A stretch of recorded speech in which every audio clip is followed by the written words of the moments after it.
इसलिए कहते हैं गुरु वचनों पर चलना चाहिए।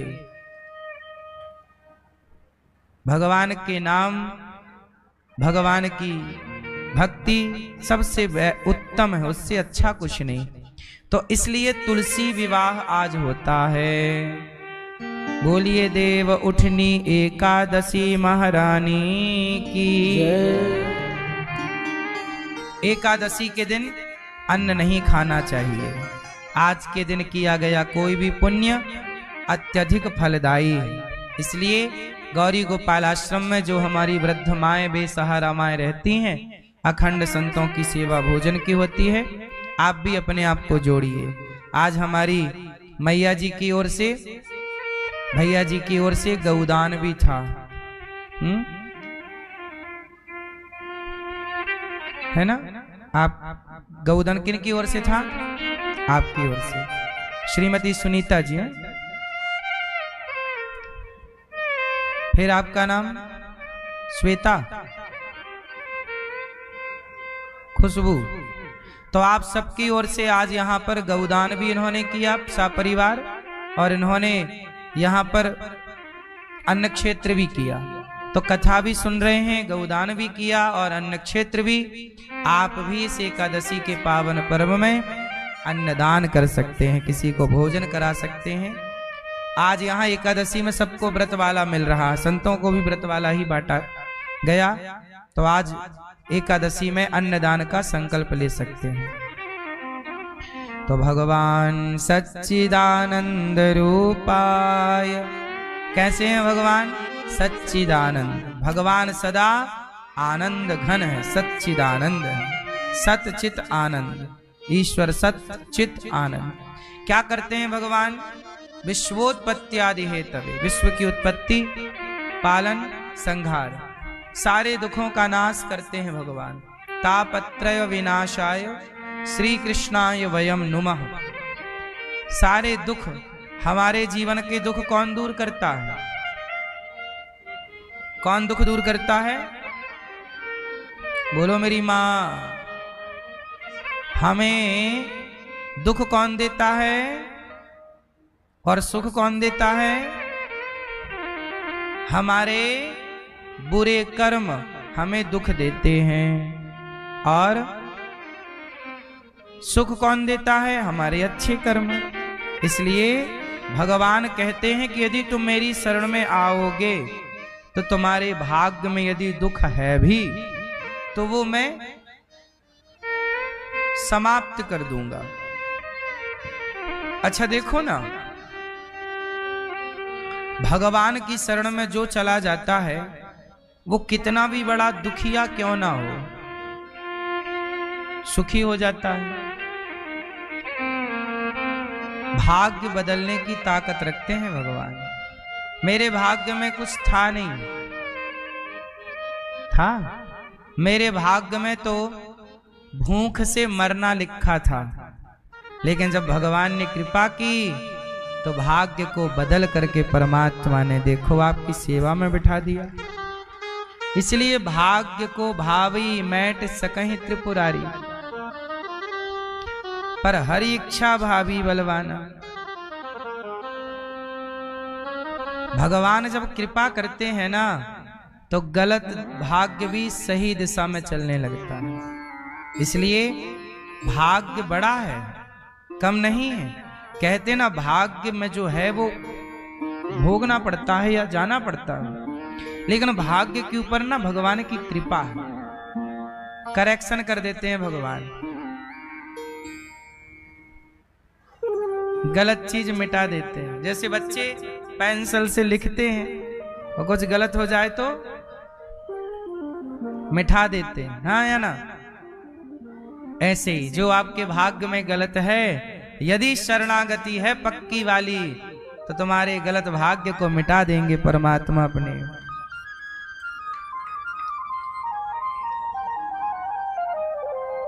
ठीक है? तो मेरी माँ, भगवान बड़ी कृपा करते हैं। कब कृपा करते हैं? जब आप शरणागति करते हैं, सारे दुखों को दूर कर देते। ऐसे भगवान को हम नमस्कार करते हैं। यं प्रव्रजन्तमनुपेतमपेतकृत्यं द्वैपायनो विरह कातर आजुहाव पुत्रेति तन्मयतया तर्वो विनेदुस् तं सर्वभूतहृदयं मुनिमानतोस्मि।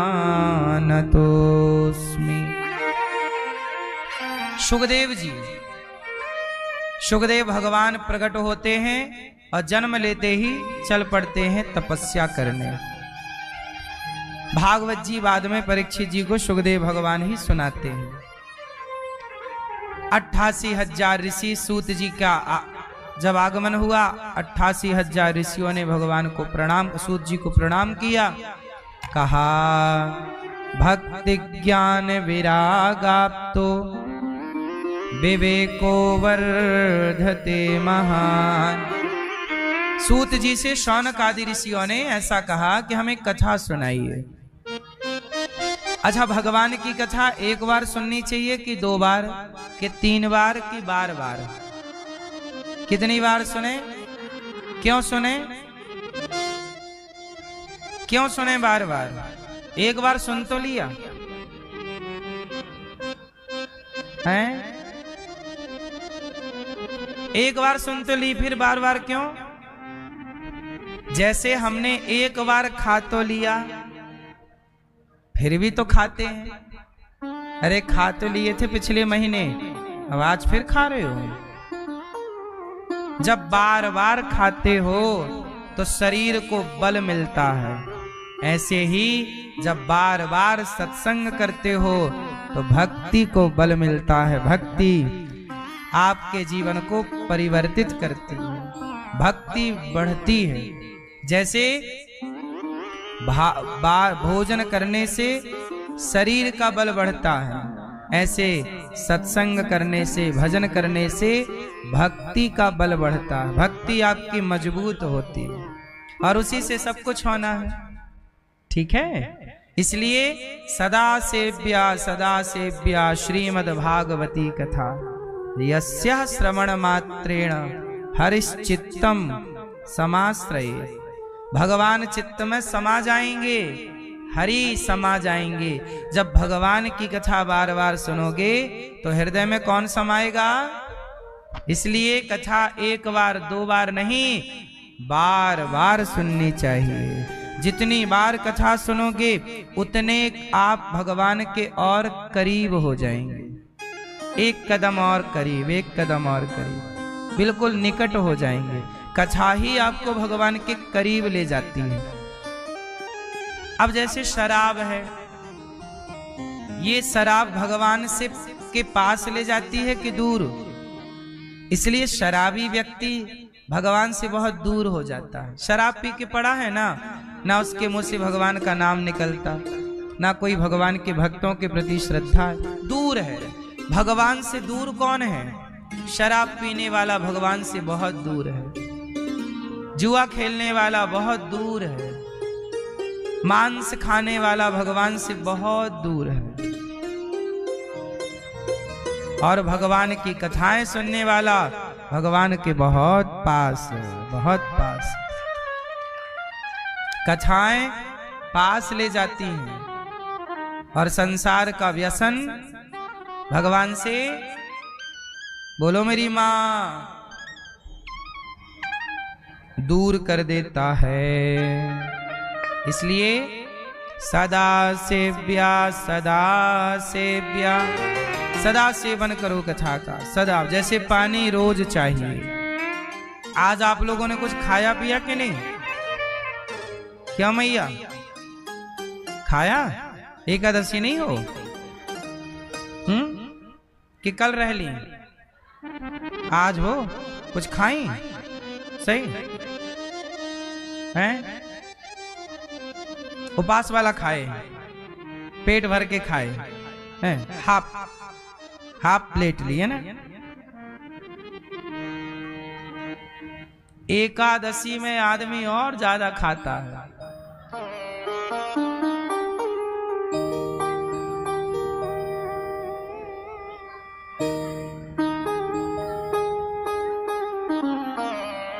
व्रत के दिन अच्छा है, अन्न नहीं खाना चाहिए, फल फूल खा सकते हैं, पर बहुत आवश्यकता हो तो ही खाना चाहिए।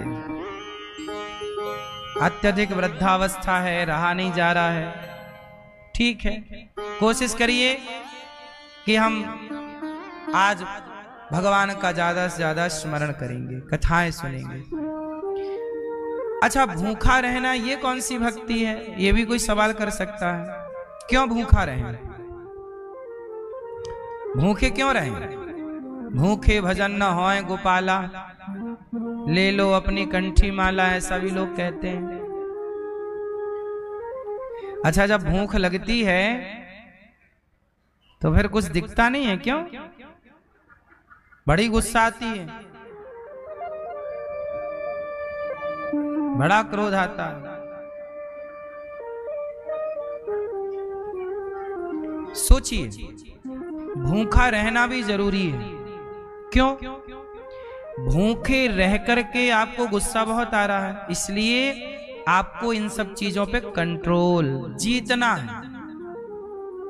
हमारी सेना होती है ना, मिलिट्री, सैनिकों को 4-4 दिन भूखे रहने की ट्रेनिंग दी जाती है कि भाई अब भूखे हैं, कुछ नहीं मिल रहा हो, जीना है, कैसे जियोगे? इसलिए परिस्थितियां आपकी तो अच्छी है, भूखा रहना, पेट को एक दिन थोड़ा रिलीफ मिल जाएगा, मशीन आपकी किडनी लीवर रोज काम करती है। आपका तो संडे होता है, आपके पेट का संडे नहीं होता। पेट तो दिन भर काम करता, पचाता पचाता पचाता पचाता, एक दिन उसे रेस्ट दो। पेट आज तेरा कोई काम नहीं, तू रेस्ट मूड में चला जा। बेचारे उसको भी किडनी लीवर को स्वयं को ठीक करने का एक मौका मिल जाए। ये डॉक्टरों की भाषा हम बोल रहे हैं। डॉक्टर खुद कहते हैं कि महीने में 1 दिन 2 दिन आपको भूखा रहना चाहिए। ये मेडिकल साइंस कहता है, यदि स्वस्थ रहना है तो। ठीक है, हमारे ऋषियों ने, डॉक्टर तो आज बता रहे हैं, हमारे ऋषि मुनियों ने पहले ही कह दिया था कि महीने में 2 एकादशी कर लो, 2 दिन भूखे रह लो, स्वस्थ रहा करोगे। व्रत भी हो जाएगा, पुण्य भी मिल जाएगा, पेट भी ठीक रहेगा। ठीक है। अच्छा, भूखे रहने से भगवान मिलते हैं क्या? भूखे क्यों रहा जाता है? अब हम बताते हैं इसके पीछे का कारण। भूख से भगवान ये नहीं चाहते कि तुम भूखे रहो। भगवान ये थोड़ी कहते कि मेरे लिए तुम भूखे रहो, नहीं। फिर आप क्यों भूखे रहते हो एकादशी के दिन? बात ये है कि हे प्रभु, आज एकादशी है, आज भगवान की सेवा में, भगवान के कीर्तन में आप अपने आप को इतना बिजी कर दो कि खाने पीने की फुर्सत ही ना रहे। भगवान नहीं कहते कि तुम भूखे रहो, पर हमने अपने को इतना व्यस्त कर दिया, हमने अपने को व्यस्त कर दिया तो खाने पीने का टाइम नहीं मिला। और जब बच्चा भूखा रहता है ना, तो उसकी माँ उस पर और क्या करती है? गुस्सा करती है कि करुणा करती है? हैं? बोलो मेरी माँ। गुस्सा कि करुणा, प्रेम? आज मेरे बेटे ने कुछ खाया नहीं है ना? नहीं खाया तो और ज्यादा प्यार मिलता है बच्चे को। ऐसे ही है कि जब आप भगवान की याद में, भगवान के कीर्तन में, भगवान के चिंतन में डूब जाएंगे और कुछ नहीं खाएंगे, तो भगवान भी कहेंगे देखो आज मेरे भक्त ने मेरे को इतना याद किया कि आज मेरी याद में वो ऐसा खोया कि बेचारे ने कुछ खाया तक नहीं। वही है व्रत। ये मैं ना कहूं कि मैं व्रत हूं, ये भगवान कहें कि देखो आज मेरे लिए वो व्रत है। मतलब आज मेरे लिए कुछ ध्यान में, सेवा में डूब गया, कुछ खाने की फुर्सत ही नहीं मिली उसे। आप ना बातें करो कि आज मैं व्रत हूं, भगवान बातें करेंगे आपकी कि आज आप उनके लिए, उनकी सेवा पूजा में इतने बिजी हो गए, फुर्सत ही नहीं मिली। अधिक से अधिक कीर्तन करो, आज नाम जप करो, कथाएं सुनो, बिजी रखो। सही है। आज मुझे भी, आज मैं अपनी बात करूं, आज मैं भी सवेरे से इतना बिजी हो गया, सेवा में भगवान की और आप भक्तों की सेवा में, कि सच बताऊं आज मुझे भी कुछ भी खाने का टाइम नहीं मिला, कुछ भी नहीं, टाइम ही नहीं मिला। जीवन में भगवान के लिए बिजी हो जाइए, टाइम ना मिले भगवान की सेवा में मस्त। एक दिन देखो आप ना, एक माह अपना पूरा टाइम बिजनेस को देते हो ना, काम को देते हो ना, व्यापार को। जब व्यापार को देते हो ना तो पूरा टाइम व्यापार को दिया करो, काम को देते हो ना, काम को टाइम। लेकिन जब एक दिन भगवान को देने के लिए टाइम आए तो पूरा एक दिन पूरा का पूरा भगवान के नाम होना चाहिए, है ना। उसमें फिर कोई कंजूसी, कोई कटौती ना। एक दिन पूरा भगवान, व्यापार में पूरा टाइम व्यापार में दो, बिजनेस में पूरा टाइम बिजनेस में दो।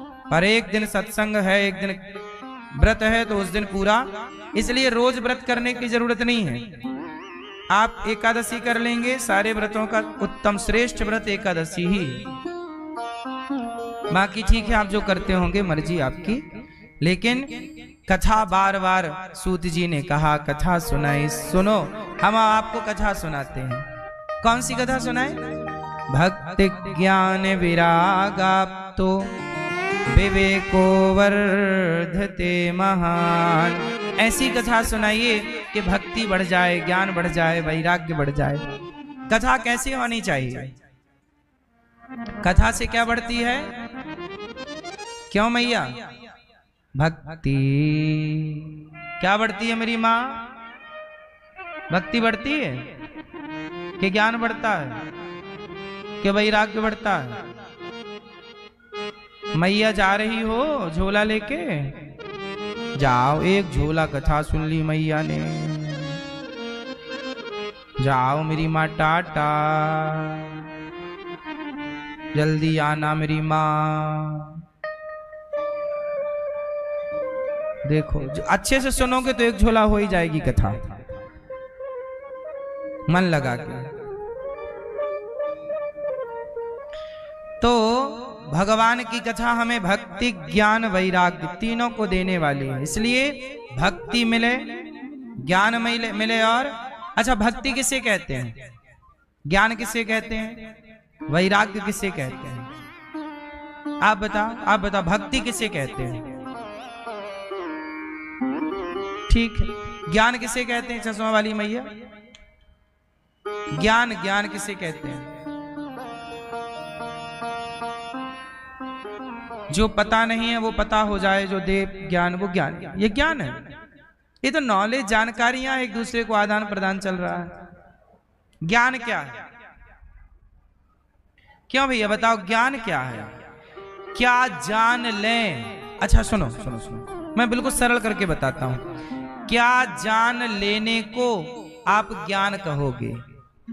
ये बहुत ज्ञानी है। क्या जान लिया कि ज्ञानी है?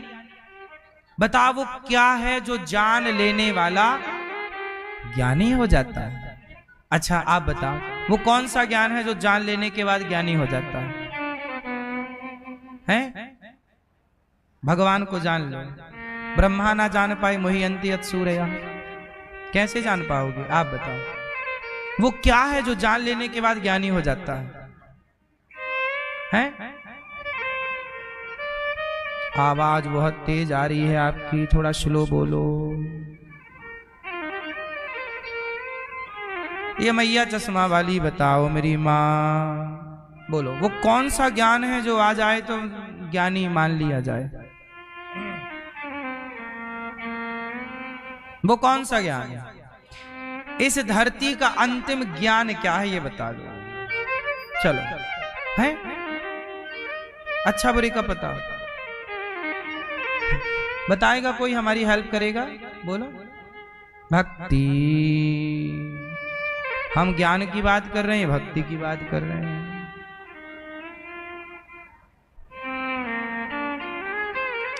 क्या जान लें कि वो जानने के बाद कहा जाए ये ज्ञानी है?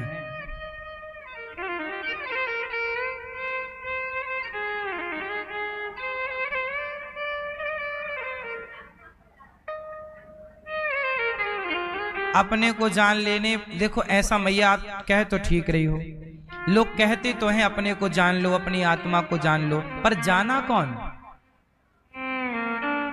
तो इस सेंटेंस से कुछ ना हो पाए, क्योंकि हम जान तो रहे हैं कि जान लो, पर जान नहीं पाते ना। इसलिए मैं और सरल बताऊंगा आपको, जो आप फॉलो कर सकती हो। मैं बहुत सीधी बात आपको बताता हूं। शास्त्रों में तो बातें हैं ज्ञान की बड़ी गहरी। बताओ, आप ट्राई करो।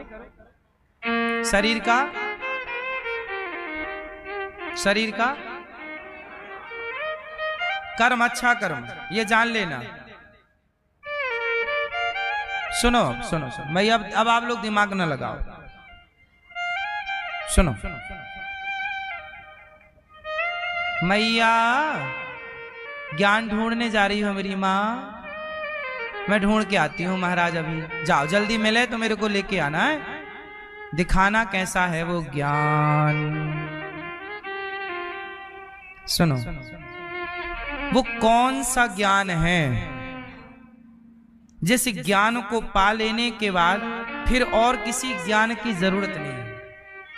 पहला तो ये, वो कौन सा ज्ञान है जो धरती का सबसे उत्तम ज्ञान है? ज्ञान किसे कहते हैं बता दूं? एक लाइन का है, आप कहोगे अरे ये था। सुनो, इस धरती का सबसे बड़ा ज्ञान है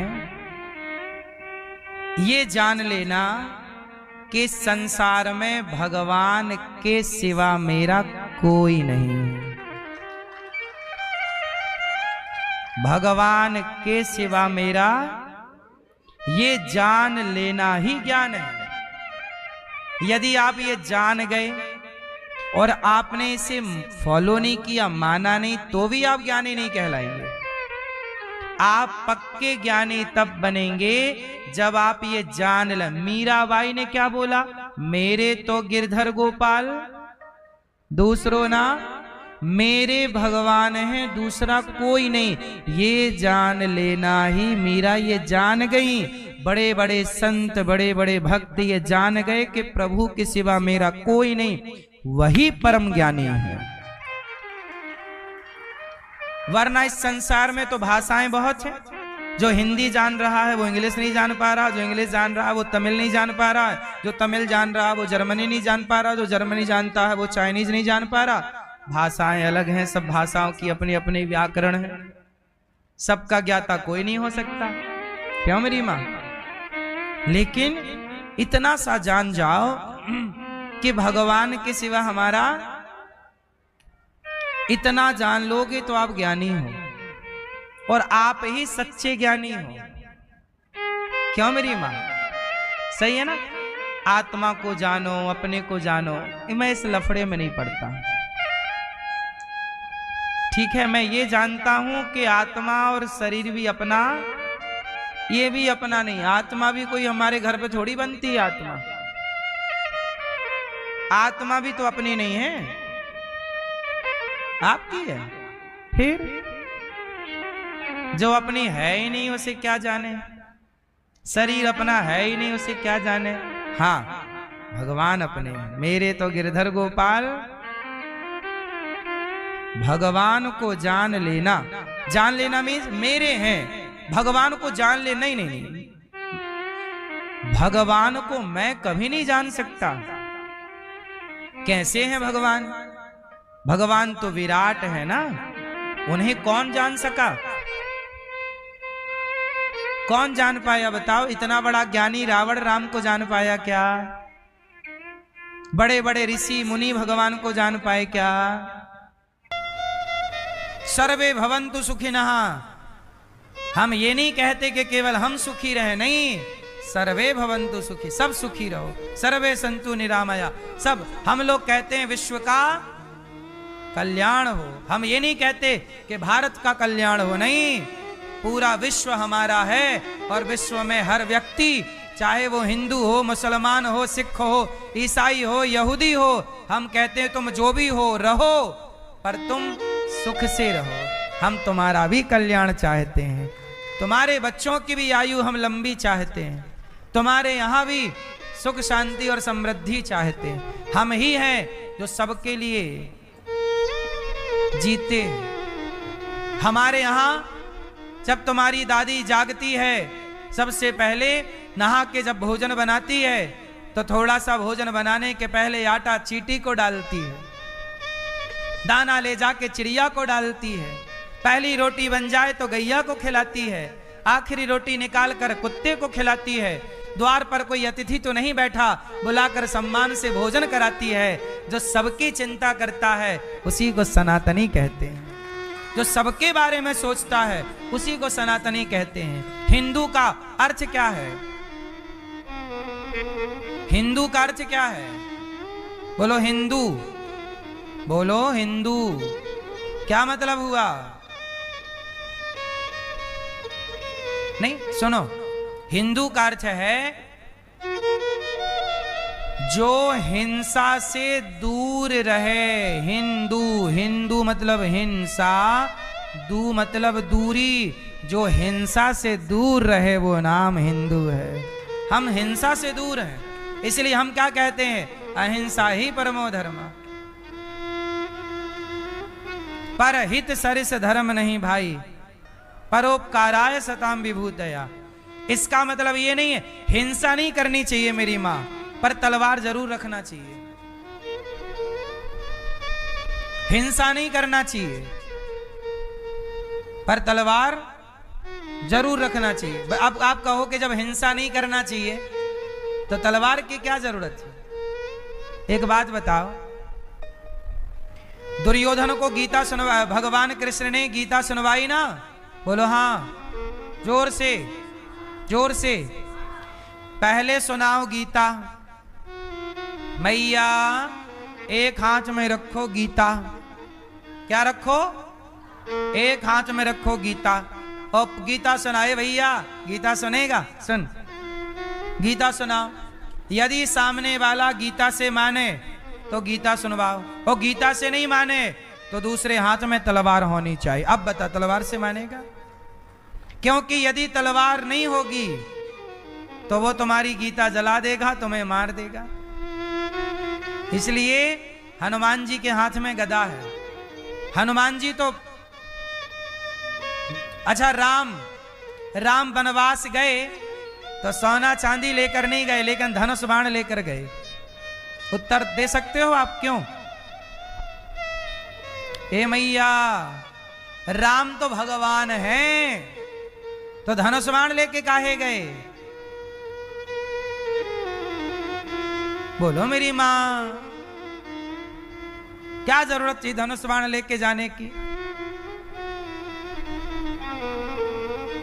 उत्तर दो। क्योंकि राम जी जा रहे हैं वनवास, और वन में जो भाषा समझेगा राम की तो राम भाषा से समझाएंगे, और राम को पता है कि जंगल में कुछ लोग ठीक ठीक भाषा से नहीं समझेंगे, वो धनुष की भाषा समझेंगे, बाण की भाषा। बोलो हाँ।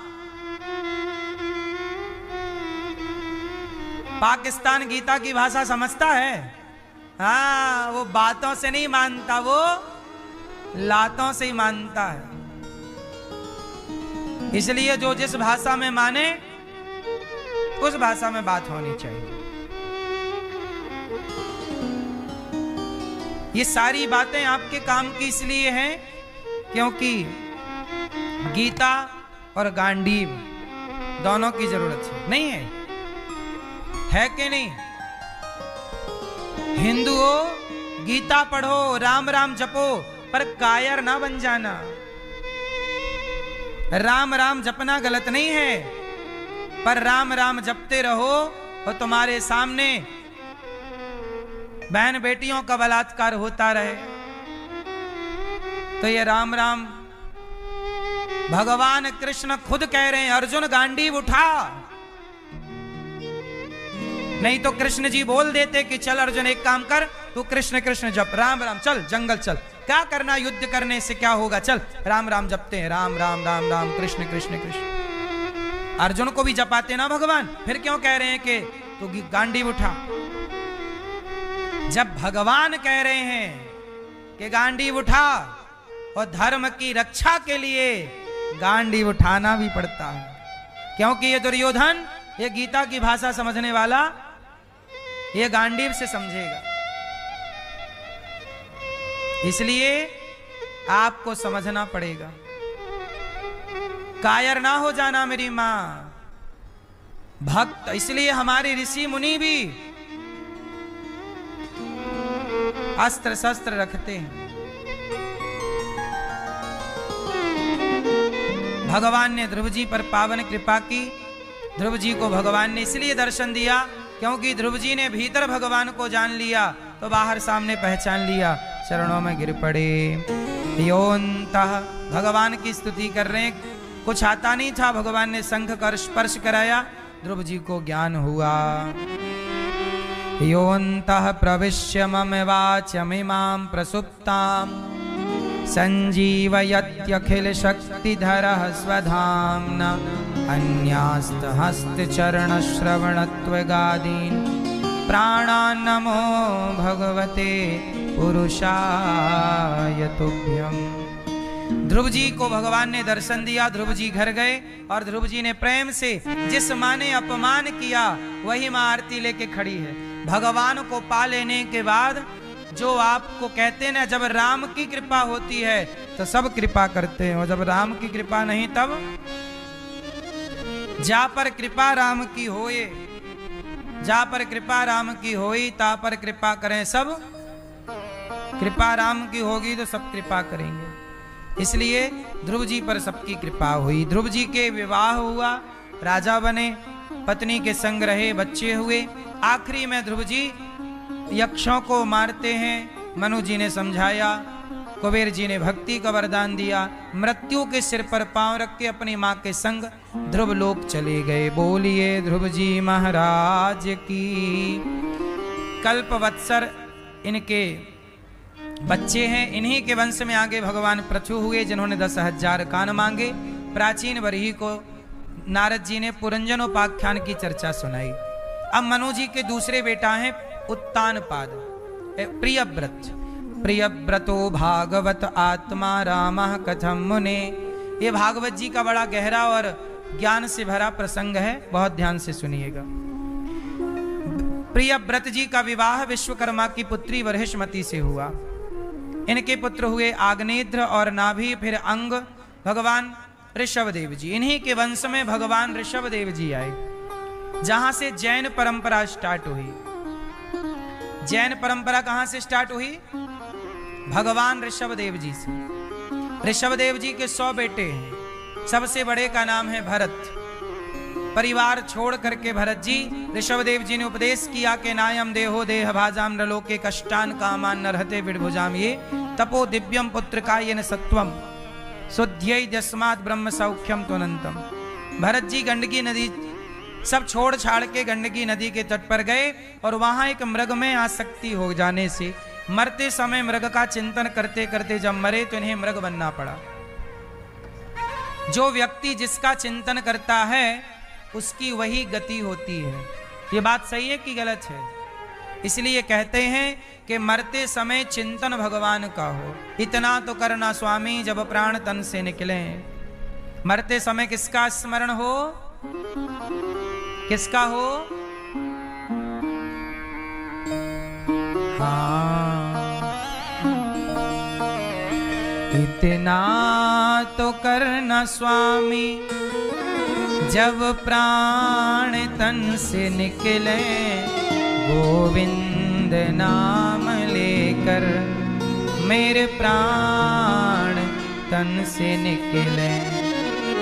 आना जरूर आना, राधे को साथ लाना, मुरली मधुर बजाना, जब प्राण तन से निकले।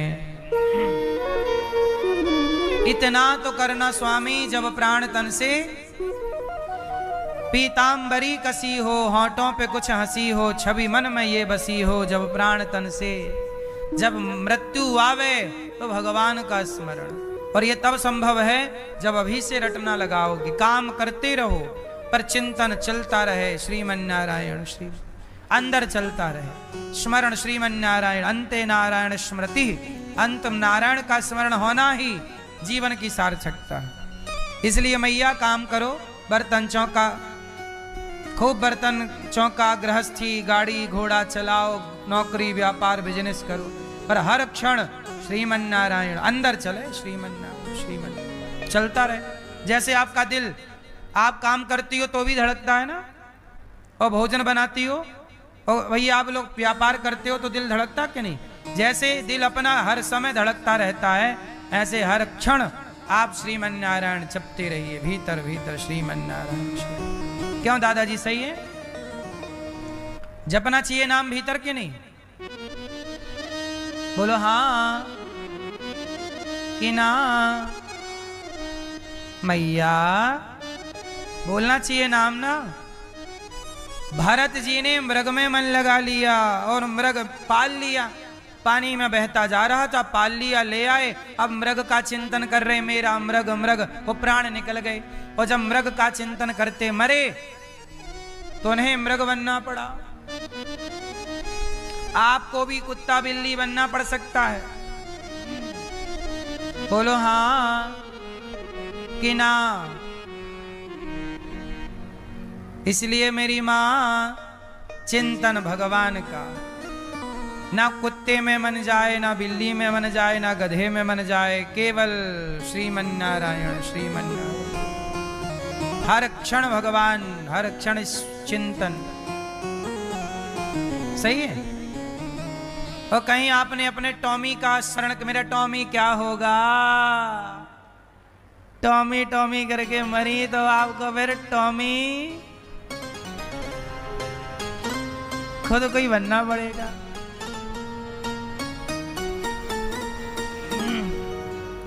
यदि आप,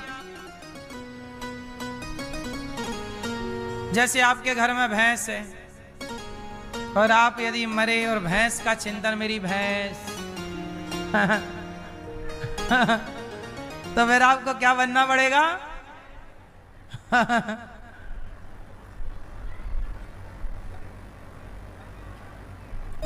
देख लो फिर। और बकरी यदि आपके घर में है और बकरी का चिंतन करते मरे, या बकरे का, तो क्या बनोगे? तो आप लोग किसका चिंतन करते मरेंगे जब मरेंगे? तो किसका? बेटा का चिंतन करते मरोगे तो आपको भी अगली बार फिर बेटा बनना पड़ेगा। बेटी का चिंतन करोगे तो बेटी का। पत्नी का चिंतन करोगे तो आपको पत्नी बनना पड़ेगा। ये पुरुष लोग पत्नी का चिंतन करेंगे तो आपको अगले जन्म में किसी की पत्नी बनना पड़ेगा। और पत्नियां पति का चिंतन करेंगी तो इसलिए पत्नी में नारायण का, नारायणी का स्मरण करो। अच्छा, मैं पद्म पुराण पढ़ रहा था तो उसमें एक कथा है, मैं सुनाऊंगा एक दिन। उसमें एक कथा है, एक व्यक्ति थे, एक वैश्य परिवार की कथा है। एक वैश्य थे और वो तीर्थ यात्रा पर चले गए अपनी पत्नी को छोड़ के। पत्नी बोली मुझे भी ले चलो। और जब पत्नी को लेकर नहीं गए तो पत्नी बेचारी वो पति के लिए तड़पती रही। जब वो तीर्थ यात्रा से लौटे तो आकाशवाणी हुई, देवताओं ने कहा, हे वैश्य, तुमने तीर्थ यात्रा की, तुमने तीर्थों में जाके इतना पिंडदान किया और श्राद्ध किया, पर तुम्हें कोई पुण्य नहीं मिलेगा। क्यों? क्योंकि तुमने पतिव्रता नारी को छोड़ दिया और छोड़ करके गए। तीर्थ यात्रा पे जाओ तो अकेला पुरुष कभी ना जाए, अपनी अर्धांगिनी को भी लेकर के जाओ, तब तीर्थ यात्रा का पुण्य प्राप्त होगा। अकेले पुण्य नहीं मिलता। आपकी पत्नी पतिव्रता है तो लेके आओ। इसलिए जब वो लेकर आए तब बताया कि सुनो, पत्नी स्वयं जो नारी पतिव्रता है, जो अपने पति के सिवा किसी का चिंतन नहीं करती, यदि वो पुरुष अपनी पत्नी को ख्याल रखे और पत्नी के साथ खुश रहे तो सारे तीर्थों का पुण्य उसे पत्नी के साथ रहने से प्राप्त हो जाता है। पत्नी ही अपने आप में तीर्थ है। लिखा है, मैं आपको लिखा हुआ बता सकता हूं। पत्नी अपने आप में क्या है? तीर्थ है, पतिव्रता नारी। इसलिए यदि पुरुष परमेश्वर है तो नारी भी परमेश्वरी है। पुरुष नारायण है तो स्त्री भी नारायणी है। इसलिए पत्नी पति को परमेश्वर जाने और पति भी परमेश्वरी जाने। पत्नी पति को नारायण जाने कि ये नारायण है मेरे, और पुरुष भी नारायणी जाने, ये भी नारायण, दोनों नारायण। क्योंकि भगवान ने मोहिनी अवतार भी तो लिया ना, तो स्त्री के रूप में भी भगवान आए। इसलिए पत्नी का भी आदर करना, पति का भी आदर करना। यदि नारी अपने पति का चिंतन करते मरती है और पति में परमेश्वर का चिंतन करती है तो उसे पति के चिंतन से ही परमात्मा की प्राप्ति होगी, क्योंकि उसने पति में परमेश्वर को देखा। और जो अपनी पत्नी का चिंतन करते मरता है, यदि पत्नी मैं ही, उसने अपने नारायण का स्मरण किया। पत्नी को भी भगवान मानो। अच्छा, पत्थर को भगवान मान सकते हो तो पत्नी को भगवान मानने में दिक्कत क्या है?